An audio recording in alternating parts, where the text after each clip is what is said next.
CBI जांच की मांग परिवार की तरफ से नहीं हुई थी, लेकिन उत्तर प्रदेश सरकार की तरफ से, योगी आदित्यनाथ की तरफ से यह कहा जा रहा है कि सीबीआई की जांच होनी चाहिए इस मामले में, ताकि दूध का दूध पानी का पानी हो जाए। परिवार वालों का यह कहना है कि रिटायर्ड न्यायाधीश की अध्यक्षता में ये जांच चलाई जाए। राहुल गांधी और प्रियंका वाड्रा से क्या बातचीत हुई, तो इस पर साफ तौर पर यही कहा गया है परिवार की तरफ से कि ऐसा कुछ नहीं, उन्होंने सिर्फ मामले की जानकारी हासिल करनी चाहिए थी।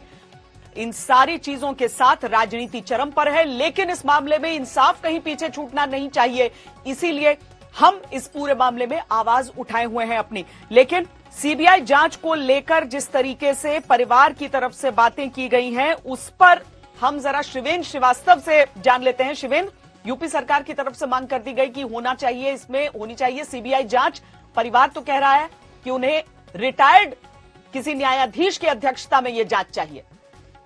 बिल्कुल, देखिए उन्होंने बात करी है, ताकि परिवार लगातार निर्णय करता था कि उसको लग रहा है कि एसआईटी पुलिस की जांच में नहीं आ रही है और उसको भरोसा नहीं करते, लेकिन उन्होंने मना किया।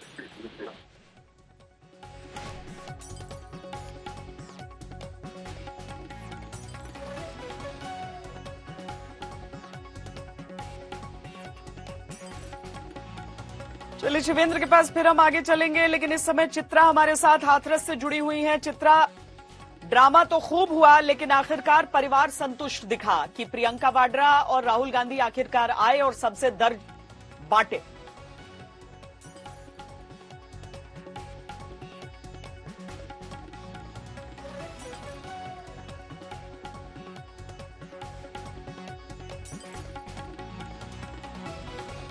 तस्वीरें हम आपको दिखाते हैं दिन भर के हंगामे की, और उसके बाद जब परिवार से मिलने के लिए पहुंचे हुए थे राहुल गांधी और प्रियंका वाड्रा।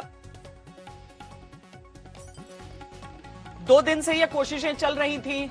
जब पहली बार राहुल गांधी ने आने का प्रयास किया, उस समय खूब धक्का मुक्की हुई थी, और उसके बाद राहुल गांधी ने कहा था कि किसी भी कीमत पर पहुंचेंगे जरूर वो हाथरस। आज जब फिर निकलने की शुरुआत हुई, तो हमने देखा किस तरीके से उत्तर प्रदेश और दिल्ली की सीमा पर पुलिस बल को तैनात कर दिया गया। हालांकि उसके बाद 5 लोगों के साथ उन्हें जाने की इजाजत दे दी गई। 5 लोगों के साथ जाने की इजाजत दी गई, कांग्रेस के और सांसदों को भी जाने की इजाजत दी गई। आखिरकार राहुल गांधी और प्रियंका वाड्रा पहुंचे हाथरस, और जब यह मुलाकात चल ही रही थी, लगभग उसी समय में उत्तर प्रदेश के मुख्यमंत्री योगी आदित्यनाथ की तरफ से यह खबर निकली कि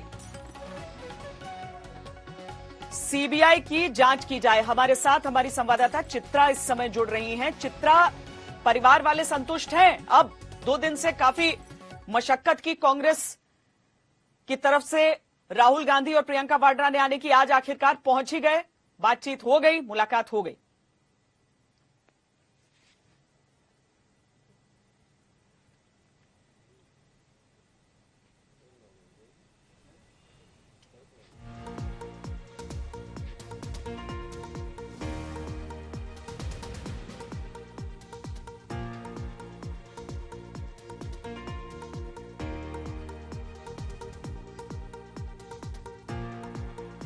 चित्रा, आवाज आ रही है तो बताएं।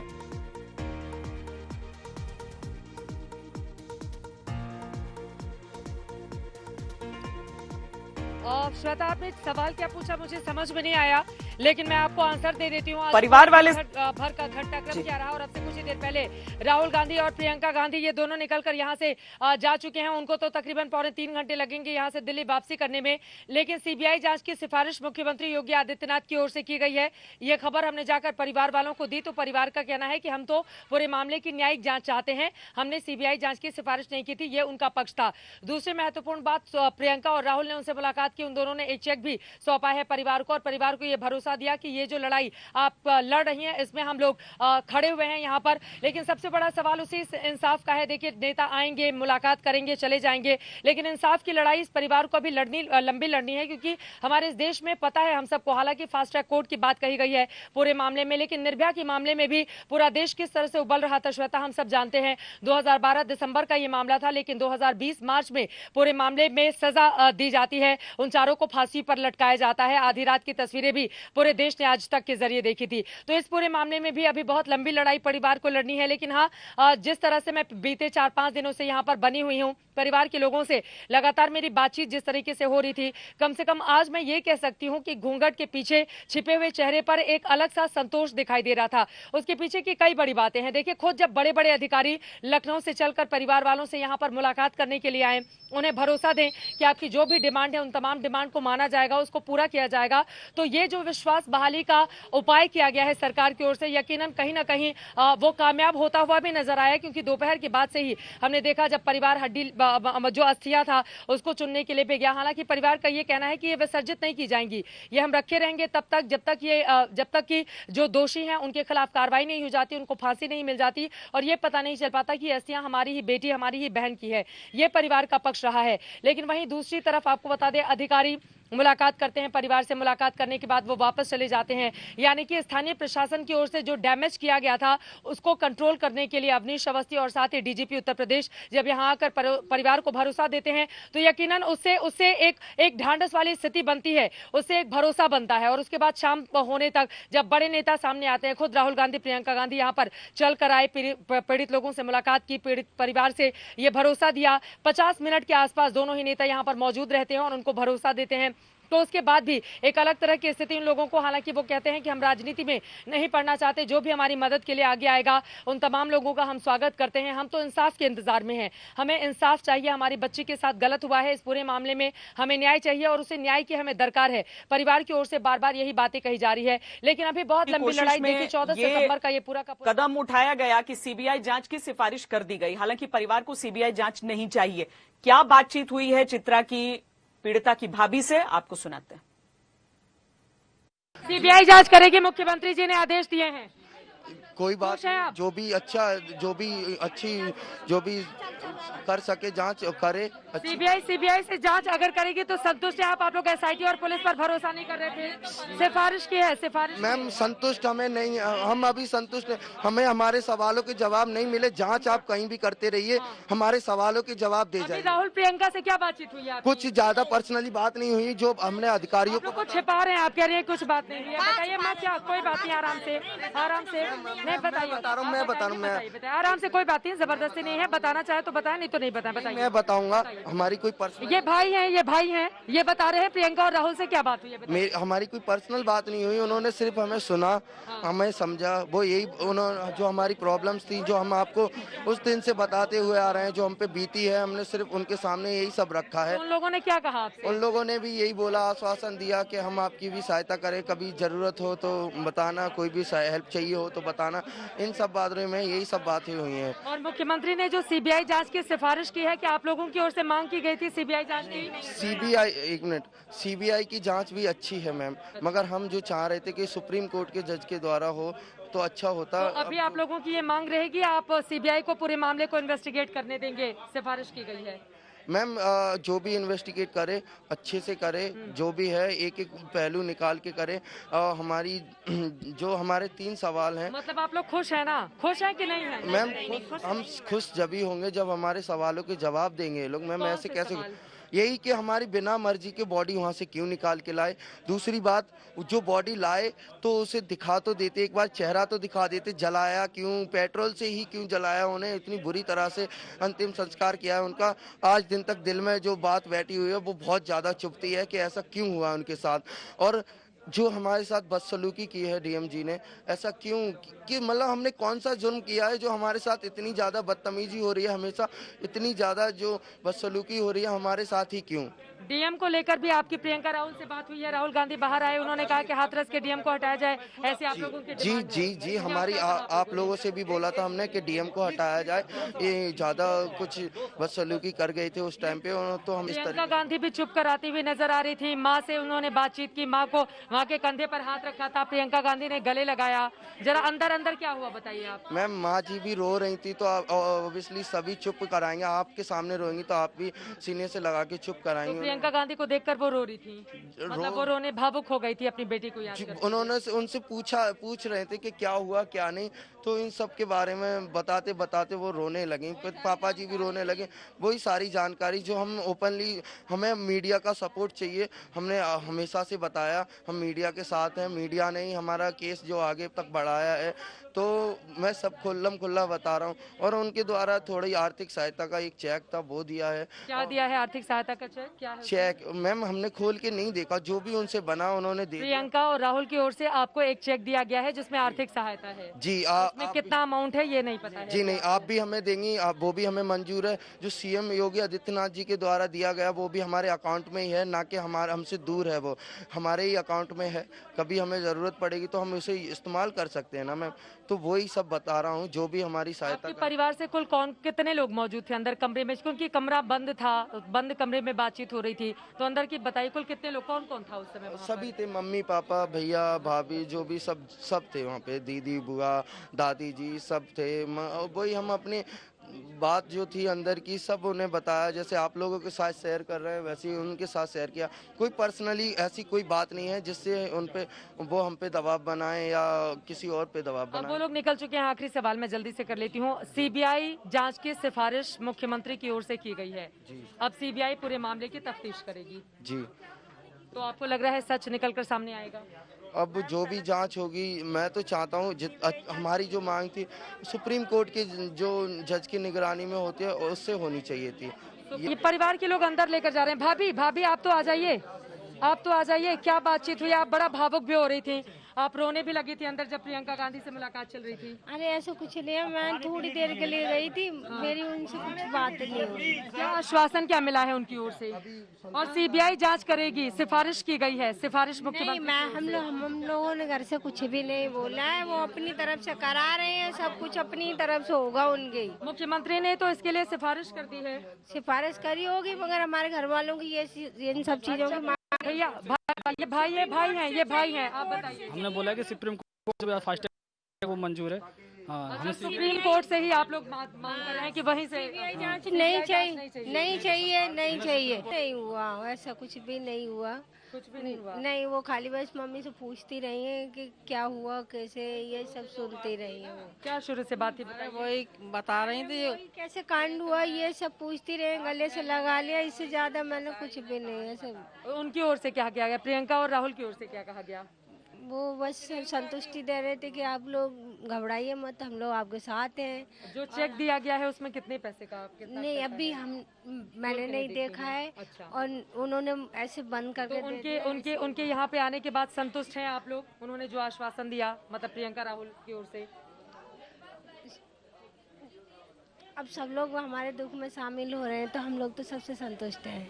मिलने वालों से हमें कोई वो नहीं है, जो भी हमसे मिलने आ रहा है हमारी दुख परेशानी समझ रहा है, वो लोग सब हमारे लिए भगवान है एक। अधिकारियों ने भी आके आपसे मुलाकात की थी, दो लोग बैठे हुए थे, क्या बातचीत की आप लोगों ने? क्या कहा उनसे आप लोगों ने? उनसे खाली बस हमने अपनी प्रॉब्लम जो भी थी वो बताई है। तो उन लोगों ने क्या कहा कि हाँ आपके साथ खड़े हैं? हाँ, हम जो भी, मतलब उन लोगों की भी बातचीत से आप लोग संतुष्ट रही या नहीं थी? यही बोला है उन्होंने, जो अपराधी हैं हम उन्हें सजा दे के रहेंगे, वो छूटेंगे नहीं। वो उन्हें मतलब सजा से वो नहीं किया जाएगा कि नहीं उन्हें रिहा हो जाए, उन्हें सजा नहीं मिलेगी, ऐसा कुछ नहीं होगा, उन्हें सजा मिलेगी। चाहे वो किसी भी कास्ट का हो, किसी भी धर्म का हो, कोई भी हो। लेकिन आप लोग कह रही हैं कि सीबीआई जांच की सिफारिश मुख्यमंत्री ने भले ही की हो, लेकिन आपको न्यायिक जांच चाहिए, इससे कम परिवार को मंजूर नहीं है। हाँ, हमारे घर में मंजूर नहीं है सीबीआई जांच के लिए। हम लोग पहले से ही बोल रहे हैं, अभी भी बोल रहे हैं। ये ऊपर से वीडियो बना के डाली जा रही है मैम, इन सब चीजों के बारे में हमारे घर से कोई भी नहीं बोल रहा है। उनके भाई अच्छा एक चीज और बताइए, आप लोगों ने मतलब शव को जला दिया गया, पहले आप लोगों की ओर से कहा गया कि पता नहीं किसका है, फिर बाद में हड्डियां चुन के आप लोग लेकर आए, लेकिन आप लोग ये कह रहे हैं सुनने इनकी बात सुनिए, मैं इनकी बात हो जाए, बताइए, बोलिए। वो हकीकत में वो हमारी दीदी की बॉडी नहीं है, ये हम लोग मानते हैं, ठीक है। वो अस्थियां ले जरूर आए, जब तक हमारी दीदी को न्याय नहीं मिलेगा ना, ये पता नहीं चलेगा ये किसकी बॉडी थी, कैसी थी, तब तक वो जो आई है ना अस्थियां, वो ऐसी ही रखी रहेंगी, विसर्जन नहीं की जाएंगी। जब उस दिन का इंतजार करेंगे जब उन्हें न्याय मिलेगा, तब उनका सब कुछ किया जाएगा। अच्छा, आप लोग चेहरा नहीं देखी तो अभी भी भरोसा नहीं है कि वो किस अस्थियां हैं, लेकिन सिर्फ आप लोग एहतियाती लेते आई हैं। हाँ। और ये देखिए, परिवार के लिए भी यकीनन ये दुख भरी घड़ी है, क्योंकि सुबह से ही लगातार मीडिया कैमरे लगातार इनका पीछा कर रहे हैं। नेता भी इनसे मुलाकात करने के लिए बार बार आ रहे हैं और परिवार में परेशानी की स्थिति भी है, क्योंकि बीते 18-19 दिनों से दिन रात ये परिवार जगा हुआ है, बिना कुछ खाए बिना पिए अपनी बात यहाँ पर रख रहा है।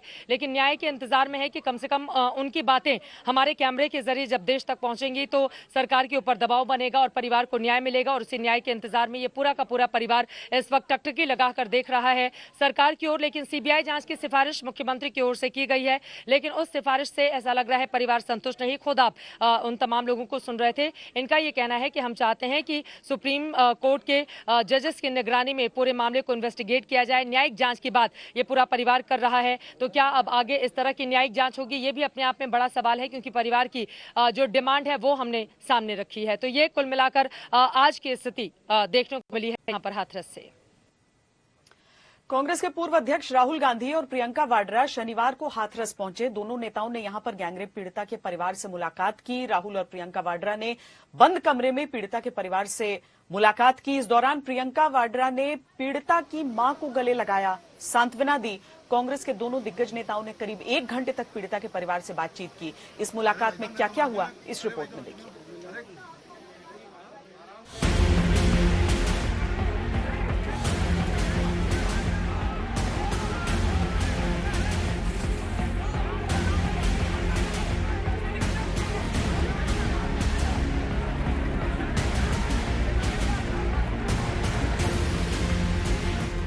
3 दिन की कोशिश के बाद आखिरकार राहुल गांधी हाथरस पहुंचने में कामयाब रहे।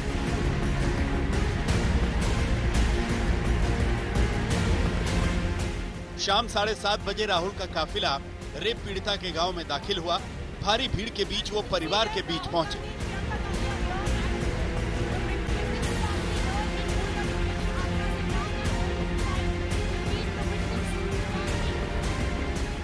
बंद कमरे में राहुल और प्रियंका की परिवार से मुलाकात हुई। परिवार के बीच जैसे ही दोनों पहुंचे, उनके सब्र का बांध टूट गया। प्रियंका ने आगे बढ़कर रेप पीड़िता की मां को गले लगाया। परिवार के आंसू रुक नहीं रहे थे। दोनों ने परिवार को ढांढस बंधाया। इंसाफ की लड़ाई में उनके साथ खड़े होने की बात कही और हर संभव मदद का वायदा दोहराया। हमारी कोई पर्सनल बात नहीं हुई, उन्होंने सिर्फ हमें सुना, हमें समझा। वो यही उन्होंने जो हमारी प्रॉब्लम्स थी, जो हम आपको उस दिन से बताते हुए आ रहे हैं, जो हम पे बीती है, हमने सिर्फ उनके सामने यही सब रखा है। उन लोगों ने क्या कहा आपसे? उन लोगों ने भी यही बोला, आश्वासन दिया कि हम आपकी भी सहायता करें, कभी जरूरत हो तो बताना, कोई भी हेल्प चाहिए हो तो बताना। इन सब बातों में यही सब बातें हुई हैं। राहुल गांधी ने वारदात से लेकर पुलिस और प्रशासन की तफ्तीश की जानकारी ली। कब एफआईआर दर्ज हुई, कितने दिनों बाद जांच शुरू हुई, इलाज में क्या लापरवाही हुई, परिवार को कैसे परेशान किया गया। योगी आदित्यनाथ जी को अपनी जिम्मेदारी समझनी पड़ेगी और उनको समझना पड़ेगा। जहाँ ये अन्याय होगा, हम वहाँ पहुँच के उस अन्याय के खिलाफ लड़ेंगे और खड़े रहेंगे। और जब तक न्याय नहीं होगा तो न वो हमें रोक सकते हैं और न कोई और हमें रोक पाएगा। अभी तेरा मोबाइल आ रहा है बीच में।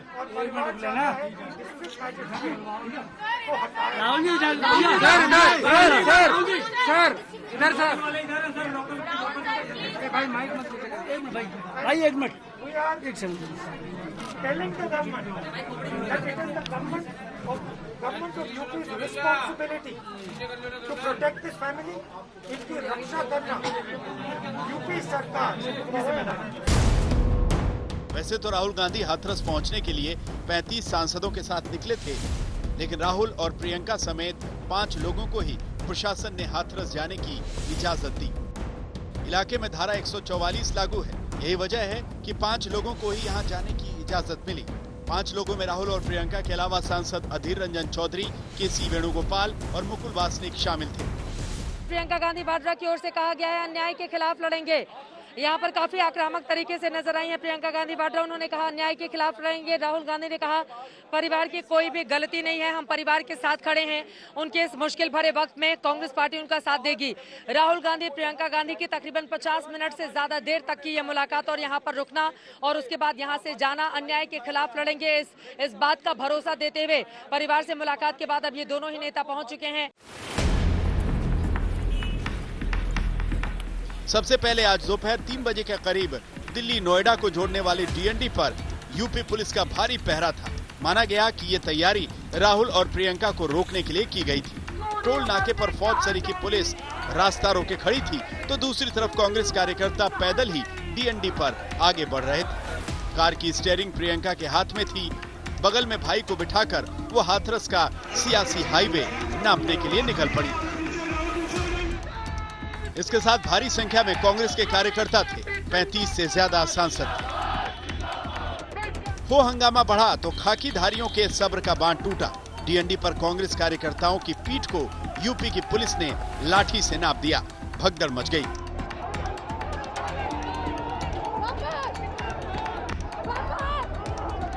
राहुल और प्रियंका गाड़ी से बाहर तो नहीं उतरे, लेकिन इसी बीच कुछ ऐसा हुआ कि उनकी गाड़ी को सियासी सड़क पर फर्राटा भरने का सिग्नल मिल गया। राहुल ने अपने फोन पर पुलिस अफसरों को कोई संदेश दिखाया और अभी तक लोहे की दीवार बनी पुलिस राहुल और प्रियंका की गाड़ी के आगे से हटने लगी। 2 दिनों से जिद पर अड़ी योगी सरकार ने आखिरकार सियासी शिष्टाचार की मर्यादा को माना, समझा और राहुल प्रियंका के साथ 5 सांसदों को हाथरस जाने की इजाजत दे दी। शुक्रवार को क्यों रोका गया था और शनिवार को कौन से हालात बदल गए जो सरकार ने अपना फैसला बदल दिया, ये समझ से परे है। हाथरस से चित्रा त्रिपाठी और मौसमी सिंह के साथ आज तक ब्यूरो। इस समय एक बड़ी खबर आ रही है, वो ये कि एसआईटी की जो टीम है जो जांच कर रही है अभी तक, वो पहुंची है परिवार से मिलने के लिए। चित्रा, रात 9:21 इस समय क्यों एसआईटी की टीम जांच के लिए पहुंची है?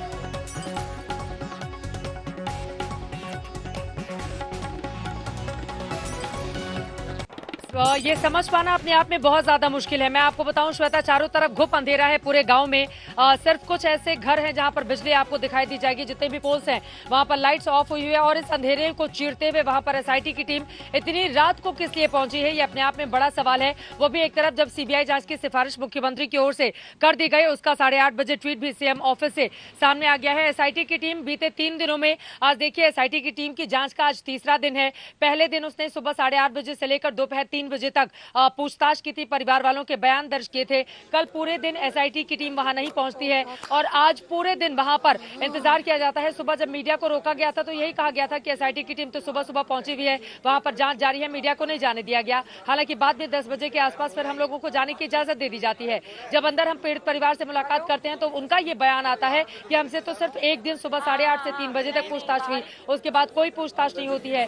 कल बीते दिन कोई पूछताछ नहीं हुई। आज पूरे दिन एसआईटी की टीम ने कुछ भी इन्वेस्टिगेट नहीं किया और अब जाकर इस समय एसआईटी के अधिकारी वहां पर 3 सदस्यीय जो टीम है, जिसमें एक महिला भी है, एक दलित समुदाय से शामिल अधिकारी हैं, ये एसआईटी की टीम जो पूरे मामले को इन्वेस्टिगेट कर रही है। लेकिन यहाँ पर एक और महत्वपूर्ण बात श्वेता, देखिए एसआईटी की टीम ने पहले दिन की जो जांच की थी, उस जांच रिपोर्ट के आधार पर ही यहाँ पर 5 पुलिसकर्मियों के खिलाफ कार्रवाई हुई थी।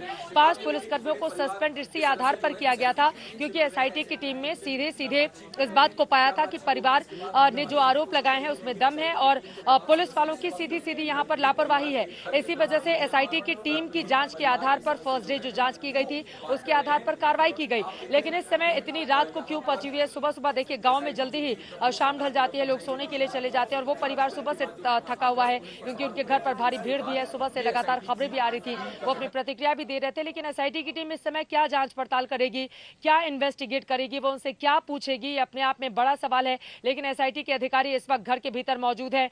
ये इस वक्त की सबसे बड़ी खबर। अब किस तरह की जांच पड़ताल इस समय रात में की जाती है, ये कुछ समझ से परे है, यही समझ में आ रहा है। श्वेता, तस्वीरें जो हम देख पा रहे हैं वहां से जो लगातार हमारे सामने आ रही हैं उसमें घर वालों से बातचीत, एसआईटी की टीम जो कि सिविल कपड़ों में आपको नजर आएंगे, बाकी पुलिस वालों की भी भारी मौजूदगी वहां पर है।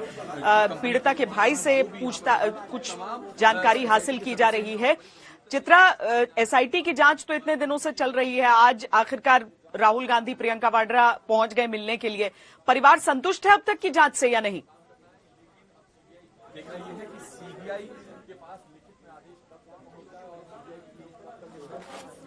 देखिए, एसआईटी की जांच से परिवार संतुष्ट नहीं है। जैसा कि हमने उनका बयान भी सुनाया आपसे कुछ देर पहले का, परिवार वालों से जो मैंने बातचीत की श्वेता, उनका ये कहना है कि वो तो न्यायिक जांच चाहते हैं। एसआईटी की टीम पर भरोसा नहीं है, पुलिस पर भरोसा नहीं है। इसके साथ ही एसआईटी की टीम चूंकि 7 दिनों के भीतर उसको अपनी रिपोर्ट तैयार करके देनी है, जिसके आधार पर फास्ट ट्रैक कोर्ट के जरिए मामले को सुलझाया जाना था, मामले के निष्कर्ष तक पहुंचा जाना था। लेकिन एसआईटी की टीम ने कल पूरे दिन क्या किया, ये बड़ा सवाल है। परसों जब एसआईटी की टीम सुबह सुबह पहुंचती है, मीडिया को रोक दिया जाता है, तो उसका रिस्पेक्ट करते हुए हम इंतजार करते हैं कि एसआईटी की टीम जब वहां से मूव करेगी उसके बाद मीडिया को अंदर जाने की इजाजत दी जाएगी। लेकिन 3 बजे के बाद ऐसा कुछ नहीं किया जाता। कल पूरे दिन भर एसआईटी की टीम घर के भीतर नहीं थी, लेकिन पीड़ित के परिवार को मीडिया से दूर रखा गया था। जब लगातार सरकार के ऊपर दबाव बना, प्रशासन की किरकिरी हुई, जम की यहाँ पर पुलिस प्रशासन की फजीहत हुई, उसके बाद सरकार की नींद खुलती है और आज 10 बजे इस बारे में इजाजत दी जाती है। जब हम अंदर जाते हैं और सवाल पूछते हैं तो सब दंग रह जाते हैं कि एसआईटी तो आ ही नहीं रही है, तो फिर परिवार को दूर मीडिया से आखिर क्यों रखा गया था? वो कौन से सच था जिससे पर्देदारी की कोशिश की थी? देखिए, पूरे मामले को बहुत अच्छे से श्वेता हैंडल किया जा सकता था। परिवार को न्याय का भरोसा आप दे सकते थे, लेकिन यहाँ पर जिस तरह का फेल्योर रहा है स्थानीय प्रशासन का, उसकी वजह से ये मामला इतना ज्यादा बढ़ गया। वरना परिवार तो सिर्फ इंसाफ की बात कर रहा है, परिवार तो आरोपियों के खिलाफ कड़ी कार्रवाई की बात कर रहा है। वो चाहता है कि उनके खिलाफ ऐसी कार्रवाई हो जो नजीर बने, ताकि दोबारा किसी बहन बेटी के साथ इस तरह की घटना नहीं हो। देखिए, एक परिवार, पीड़िता के परिवार को लेकर बहुत सारे सवाल खड़े किए जा रहे हैं, लेकिन इस सवाल का जवाब आखिर देने के लिए वो लोग तैयार क्यों नहीं, जो लगातार उनके वीडियोस के जरिए ये दावा कर रहे हैं कि पहले दिन तो रेप की कोई बात कही ही नहीं गई थी। आखिर खेत में जब पीड़िता वहां पर काम कर रही होती है तो उसको घिसट कर लेकर क्यों बाजरे के खेत के अंदर जाया जाता है? उसके कपड़े क्यों फाड़ दिए जाते हैं, उसको खोले जाते हैं? उसके गले को दबाने की कोशिश क्यों की जाती है, जिसका पूरा लिगेचर मार्क का निशान पूरा देश उन तस्वीरों के जरिए देख रहा है? तो ये वो सवाल है जिनका जवाब अभी तक किसी ने दिया नहीं है। इसी वजह से उम्मीद यही कि पूरे मामले को इन्वेस्टिगेट, अब देखिए सीबीआई की सिफारिश की गई है मुख्यमंत्री योगी आदित्यनाथ की ओर से, लेकिन परिवार इससे भी संतुष्ट नहीं है। तो अब ये सरकार की जिम्मेदारी है कि परिवार संतुष्ट हो सके, और इसके लिए न्यायिक जांच की सिफारिश क्या की जाएगी इस पूरे मामले में? क्या अब सुप्रीम कोर्ट की निगरानी में जांच होगा जैसा कि परिवार डिमांड कर रहा है, या फिर आगे क्या होगा ये नहीं पता। लेकिन फिलहाल एसआईटी की टीम का आज 3रा दिन है। आज के अलावा भी 4 दिन और बाकी हैं, क्योंकि 7 दिनों के भीतर उसको अपनी रिपोर्ट तैयार करके देनी है।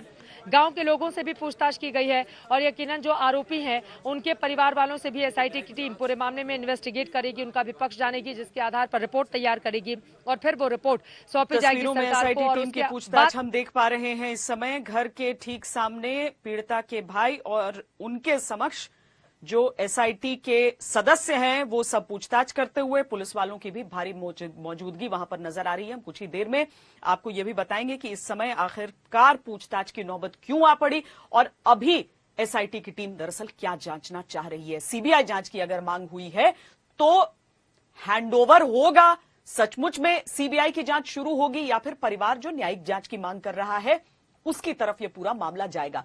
बहरहाल हाथरस केस में सब कुछ मिल रहा है, राजनीति से लेकर सिस्टम की नाकामियों तक। अगर कुछ नहीं मिल रहा है तो पीड़ित परिवार के सवालों के जवाब और इंसाफ, इसके बदले में पीड़ित परिवार को मिल रही है धमकियां और पैसों का लालच। आज हम आ जाएंगे, उनके वो खबर करेंगे, उसके बाद हम लोग आ जाएंगे। सर, तो एक टेक्निकली अपनी हमारी अंडरस्टैंडिंग के लिए पूछना चाह रही थी, जैसे कि अभी सीबीआई रेकमेंड हुआ है, तो क्या आप लोग का भी साइड बाय साइड पैरेलल चलेगा?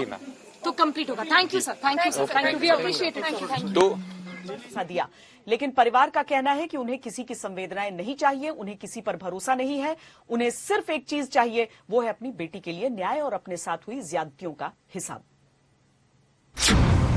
बॉडी उनकी नहीं जलाई है मैम, नहीं जलाई है, बॉडी नहीं जलाई है, वो किसी और की बॉडी। वो लोगों की जो मीटिंग है उस हिसाब से बॉडी को सेफ रखना, तो वो कहाँ रखी गई है, कहाँ है, ये उन लोगों को पता है। बॉडी नहीं जलाई।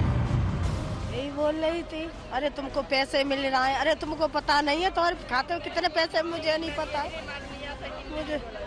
अच्छा, उन्होंने एसआईटी की टीम ने ये कहा कि आप लोगों ने हमारा बहुत साथ दिया है, अब चले जाएं, अभी हम सब चीज से संतुष्ट हैं, ऐसा बुलवाया था पापा पे। परिवार गुहार लगा रहा है कि बॉडी देखने नहीं दी, कम से कम पोस्टमार्टम रिपोर्ट ही दिखा दो, ये हक है उनका। लेकिन सिस्टम कह रहा है बॉडी देखकर सो भी नहीं सकते थे। क्या वाकई? और जो डीएम साहब आए थे वो बार बार यही कह रहे थे कोरोना से लड़की मर जाती तो क्या मुआवजा ले लेते। उन्होंने इस तरह का बयान दिया है। और बॉडी का पोस्टमार्टम हुआ है, तुम पोस्टमार्टम की लाश आप देख पाते क्या? पोस्टमार्टम का मतलब समझते हो? हथौड़ों से सर फोड़ देते, छींचड़े उड़ गए थे, ऐसी लाश को तुम लोग देख पाते? 10 दिन तक खाना नहीं खाते, तो इससे ज्यादा क्या कहेंगे? उनके खिलाफ क्या बोलूं मैं? हमने जब बोला कि पोस्टमार्टम रिपोर्ट दिखा दो तो उन्होंने साफ साफ बोला आप लोग इंग्लिश पढ़ना जानते हो, आप कहाँ से ये पोस्टमार्टम रिपोर्ट पढ़ोगे, आपको किसी पे नहीं पढ़ी जाएगी। उन्होंने सिर्फ फोन निकाला और रख लिया, ना कि हमें दिखाया तक नहीं पोस्टमार्टम। फिर उन्होंने बहाना लगाया कि वकील करके लाओ तब हम पोस्टमार्टम रिपोर्ट लेकिन दिखाएंगे तुमको। परिवार पूछ रहा है आखिर ऐसी जल्दबाजी क्या थी जो रात के अंधेरे में परिवार को घर में बंद करके उनकी बेटी का अंतिम संस्कार कर दिया गया। सिस्टम कह रहा है सब कुछ परिवार की सहमति से हुआ। क्या वाकई? मोहल्ला पड़ोस के चाचा तादा लगते हैं, उन्हें उठा ले गए। ये तो पापा जी अकेले भाई हैं वो तो। परिवार पूछ रहा है कैसे यकीन करें कि जिसकी लाश रात के अंधेरे में पेट्रोल छिड़क कर जला दी गई वो उनकी ही बेटी की लाश थी। सिस्टम कह रहा है लाश सड़ जाती इसलिए जला दी। क्या वाकई? लोग बार बार उनसे यही पूछ रहे थे हमें बॉडी दिखा दो, किसकी बॉडी जलाई है, ये दिखाओ किसकी जलाई है। हमारी बॉडी हमें दे दो, बस हमें कुछ नहीं चाहिए। आखिरी मतलब दाह संस्कार जो होता है हमारे घर वाले करेंगे। अब तो बॉडी जला दिया है। बॉडी उनकी नहीं जलाई है मैम, नहीं जलाई है। बॉडी नहीं जलाई है, वो किसी और की बॉडी थी। वो लोगों की जो मीटिंग है उस हिसाब से बॉडी को सेफ रखना, तो वो कहाँ रखी गई है, कहाँ है, ये उन लोगों को पता है। बॉडी नहीं जलाई। पिछले 2 दिन से एसआईटी जांच के नाम पर मीडिया को हाथरस जाने से रोका गया। मीडिया कर्मियों से बदसलूकी की हदें पार की गईं। सिस्टम कह रहा है एसआईटी जांच प्रभावित हो जाती। क्या वाकई? परसों पूछताछ हुई, एसआईटी की टीम कल नहीं थी यहाँ पर? नहीं, कल नहीं थी। कल कोई नहीं आया था पूछताछ? नहीं आया था। अच्छा, और आज भी नहीं आया है? आज भी हमें तो जानकारी दी गई कि नहीं एसआईटी की टीम पूछताछ करी इसलिए अंदर नहीं जा रहा है। कुछ भी नहीं हो रहा है मैम। परिवार कहता रह गया बेटी का शव दे दो, सिस्टम ने नहीं दिया। परिवार कहता रह गया रात में बेटी का अंतिम संस्कार मत करो, सिस्टम ने ध्यान नहीं दिया। परिवार कहता रह गया बेटी की पोस्टमार्टम रिपोर्ट दिखा दो, सिस्टम ने मना कर दिया। और अब जबकि परिवार पूछ रहा है इंसाफ कब मिलेगा, सिस्टम कह रहा है मुआवजा मिल तो गया। यही बोल रही थी, अरे तुमको पैसे मिल रहा है, अरे तुमको पता नहीं है तुम्हारे खाते में कितने पैसे, मुझे नहीं पता मुझे। अच्छा, उन्होंने एसआईटी की टीम ने ये कहा। मतलब परिवार के आरोपों का कोई महत्व नहीं, परिवार की मांगों की कोई सुनवाई नहीं, परिवार के दुख की कोई परवाह नहीं। जो कुछ होगा सिस्टम से होगा, वही होगा जो सिस्टम चाहेगा। सिस्टम कहेगा रेप नहीं हुआ, मतलब नहीं हुआ। सिस्टम कहेगा परिवार को शव नहीं मिलेगा, मतलब नहीं मिलेगा। सिस्टम कहेगा परिवार झूठ बोल रहा है, मतलब बोल रहा है। परिवार करे तो क्या करे, कहे तो क्या कहे। आखिर ये सिस्टम पीड़ित परिवार से चाहता क्या है? कुछ भी संतुष्ट नहीं, किसी भी जांच से संतुष्ट नहीं होंगे, क्योंकि जिससे बात हुई थी उसके बाद आपके पापा का बयान था कि संतुष्ट है जांच से। वो बयान दिलवाया गया था। मैं बता दूं, उन्होंने अंदर कमरे में बैठ के मुझे बताया कि मैं कभी पुलिस अधिकारियों से नहीं मिला। उन्होंने साइन करवाए मुझसे और बोला कि मीडिया को बोल देना हाथ जोड़ के कि आप लोगों ने हमारा बहुत साथ दिया है, अब चले जाएं, अभी हम सब चीज से संतुष्ट हैं। मतलब सिस्टम चाहता है कि परिवार चुपचाप बैठकर अपनी बेटी की मौत पर सिस्टम का तमाशा देखे, अपनी बेटी के लिए इंसाफ की लड़ाई को भूल जाए। सिस्टम चाहता है कि परिवार मीडिया से सच ना बोले। अब तो सिस्टम परिवार की जासूसी करवाने पर भी उतर आया है। फोन टैप हो रहा है सर, क्योंकि हमसे अभी तक एसआईटी की टीम से पूछताछ नहीं हुई है, मगर फोन टैप हो रहा है। जिस तरीके से रिकॉर्डिंग निकल के आ रही है, और जो रिकॉर्डिंग है वो हमारे बुआ जी के लड़के की है, ना कि हमारे किसी नेता से बात हुई है अभी तक। तो उन्होंने सिर्फ यही समझाया कि तुम पे अभी बहुत ज्यादा दबाव है, पुलिस वाले हैं जो बड़े अधिकारी हैं काफी दबा रहे हैं, इस केस को दबा देंगे, ऐसा बोला। जो 25 लाख 50 लाख की बात हुई थी, तो उन्होंने साफ साफ ये बोला था कि मतलब 50 लाख 25 लाख में ये फैसला नहीं करना, वरना हमें न्याय नहीं मिलेगा। परिवार को न्याय चाहिए, लेकिन सिस्टम को केस से छुटकारा चाहिए। इसीलिए सिस्टम हर सवाल पर या तो बेतुकी सफाई दे रहा है या पीड़ित परिवार को झूठा साबित करने में जुटा है। मुझे कोई सफाई नहीं देनी है। जो कुछ इतने दिनों यहाँ पर हुआ है, जो कुछ परिवार का आरोप है, क्या कहेगा प्रशासन? किस बात का आरोप? धमकी दी गई परिवार को, मोबाइल छीना गया, बेबुनियाद है। डिस्ट्रिक्ट मजिस्ट्रेट का वीडियो वो आउट ऑफ कॉन्टेक्स्ट तोड़ मरोड़ के दिखाया गया है। उसके ऊपर डिस्ट्रिक्ट मजिस्ट्रेट स्वयं का क्लैरिफिकेशन भी इशू हो चुका है, वो आप देख लीजिए, उसी कंटेक्स्ट में उसको देखिए। बात किसकी माने, परिवार का आरोप माने या डिस्ट्रिक्ट मजिस्ट्रेट की सफाई मान लें? वो आप लोगों के ऊपर है। हमेशा ये देखा जाता है पीड़िता का बयान, पीड़ित का परिवार, उसका भाई खेतों के रास्ते भाग करके आता, कह रहे हमारे परिवार के साथ बदसलूकी हो रही है, मारा पीटा जा रहा है। पूरी तरह असत्य, बेबुनियाद और गलत आरोप है। देखिए, हर आरोप या प्रत्यारोप का जवाब देने के लिए मैं अधिकृत नहीं हूं। सच में सिस्टम को तो सिर्फ सवाल करना आता है, सवाल का जवाब देने के लिए बाध्य थोड़े ही है सिस्टम। लेकिन जब सिस्टम सिर्फ सवाल करने पर उतर आए और पीड़ित परिवार से ही आरोपियों जैसा बर्ताव करने लगे तो सवाल तो उठेंगे ही। नार्को टेस्ट करवाएंगे? जब हम सच बोल रहे हैं तो हम क्यों कराएं? ये उन लोगों का कराया जाए जो जिन लोगों ने हम लोगों पर झूठ बोल रहे हैं, उन लोगों का कराया जाए। आपको सुनाते हैं कि एसआईटी टीम जो इस समय पूछताछ के लिए पहुंची थी, वहां से निकलते हुए क्या कहा है उस टीम ने। देखिए, अभी उनके पिताजी की थोड़ी सी जो है दिन भर से वो थके हुए थे जी। तो वो अभी इस स्थिति में नहीं थे कि मतलब वो एक बैठ के लंबा बयान दे पाए। तो उन्होंने ये कहा था कि जब उनकी तबीयत थोड़ी ठीक हो जाएगी तो वो बता देंगे, तब हम आ जाएंगे। उनकी जब वो खबर करेंगे उसके बाद हम लोग आ जाएंगे। सर, तो एक टेक्निकली अपनी हमारी अंडरस्टैंडिंग के लिए पूछना चाह रहे हैं, जैसे कि अभी सीबीआई रेकमेंड हुआ है, तो क्या आप लोग का भी साइड बाय साइड पैरेलल चलेगा? जी मैम, तो कंप्लीट होगा। Thank you. एक बार बता दीजिए, वेट करिए थोड़ा सा। क्या पूछताछ करना है? अभी फैमिली मेंबर से कुछ और चीजें जो है वो उनके फादर के बयान रह गए थे, और भी अगर वो किसी का बयान कराना चाहते हैं या कोई और बात बताना चाहते हैं तो ये हम जानने आए हैं। अच्छा, वो जानने आए हैं। सर जो प्राइमरी रिपोर्ट आई थी, एसआईटी की प्राइमरी इन्वेस्टिगेशन के बाद कुछ लोगों को सस्पेंड किया गया था, क्या उसके आगे की कोई जांच आगे बढ़ी, कोई नेक्स्ट रिपोर्ट या उसके नेक्स्ट कोर्स ऑफ एक्शन कुछ आप लोगों का अभी तक सामने आया है? मैम, हम लोग जो है अपनी कार्रवाई जो है कर रहे हैं और समय से जो है गवर्नमेंट को रिपोर्ट दे देंगे। तो एसआईटी की टीम जो देर रात पहुंची हुई है वहां पर पूछताछ करने के लिए, पीड़िता के घर पर पहुंची हुई है, उससे ये सारे सवाल दागे जा रहे थे कि आखिर ऐसी क्या वजह थी कि रात में इस समय आना पड़ा। उन्होंने कहा कि कुछ बयान ऐसे हैं जो बच गए हैं, जिन बयानों को अभी लेने की आवश्यकता है, और इसीलिए उन बयानों को लेने के लिए एसआईटी की ये टीम लगभग 9:15 बजे पहुंची थी पीड़िता के घर पर। लेकिन चूंकि पीड़िता के पिता की तबीयत ठीक नहीं थी, इसीलिए बयान लेने वो दोबारा आएंगे। बहरहाल अब हम दुनिया की उस सबसे लंबी टनल के सफर पर आपको लेकर चलते हैं जो हिमाचल प्रदेश से लेह लद्दाख के बीच सफर को पूरे वर्ष अटल रखेगी। आज प्रधानमंत्री नरेंद्र मोदी ने इस अटल सुरंग का शुभारंभ कर दिया। समुद्र तल से 3060 मीटर की ऊंचाई पर बनी यह टनल न सिर्फ लद्दाख के लोगों को साल भर बाकी देश से जोड़े रखेगी, बल्कि चीन सीमा पर तैनात सैनिकों के लिए भी सप्लाई लाइन का काम करेगी। आज का दिन बहुत ऐतिहासिक है। आज सिर्फ अटल जी का ही सपना नहीं पूरा हुआ है, आज हिमाचल प्रदेश के करोड़ों लोगों का भी दशकों पुराना इंतजार खत्म हुआ है।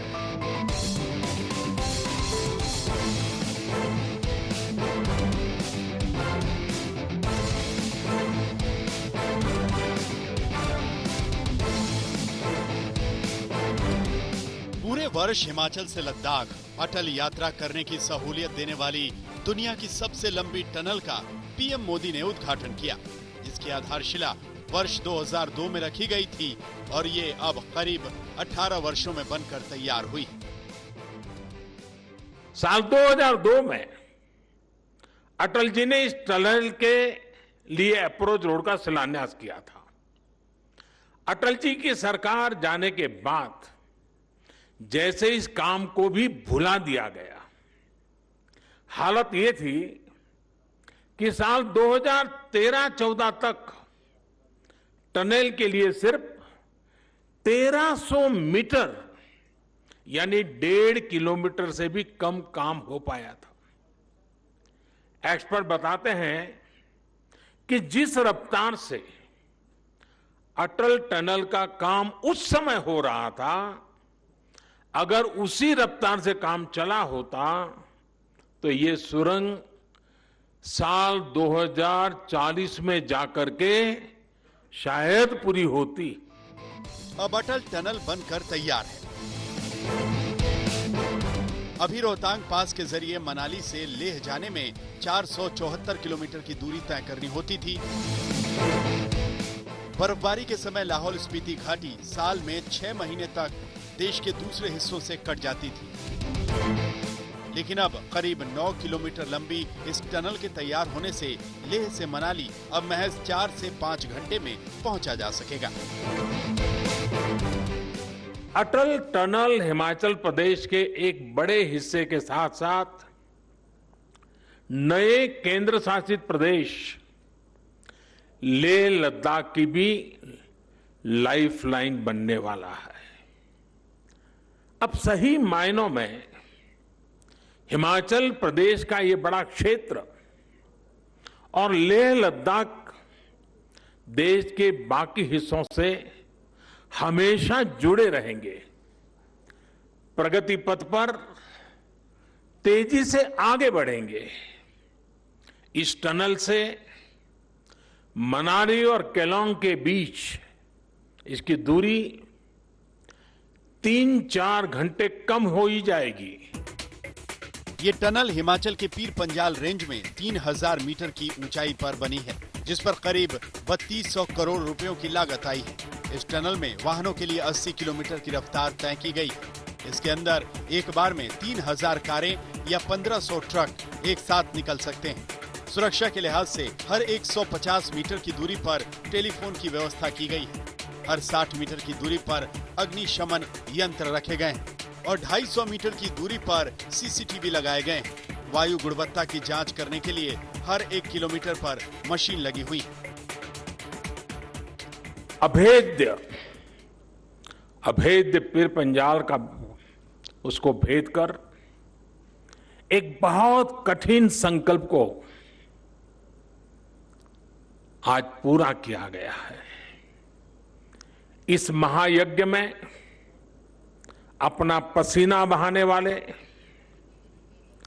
अपनी जान जोखिम में डालने वाले मेहनतकश जवानों को, इंजीनियरों को, सभी मजदूर भाई बहनों को आज मैं आदर पूर्वक नमन करता हूं। इस सुरंग के नीचे एक अन्य सुरंग का भी निर्माण किया गया है, जो विशेष परिस्थितियों में आपातकालीन निकास का काम करेगी। इस टनल की डिजाइन में इस बात का ध्यान रखा गया ताकि बर्फ और हिमस्खलन से यातायात बाधित न हो। चीन के साथ जारी गतिरोध के बीच ये टनल सामरिक रूप से भी काफी महत्वपूर्ण हो जाती है। अब लद्दाख में तैनात सैनिकों से बेहतर संपर्क बना रहेगा। उन्हें साल भर हर मौसम में हथियार और रसद कम समय में पहुंचाई जा सकेगी। यानी अटल टनल देश के लोगों के लिए ही नहीं, बल्कि देश के सैनिकों के लिए भी सहूलियत की टनल है। मनाली, हिमाचल प्रदेश से मंजीत नेगी के साथ आज तक ब्यूरो। खबरदार में आज के लिए इतना ही। देश और दुनिया की बाकी खबरों के लिए देखते रहिए आज तक।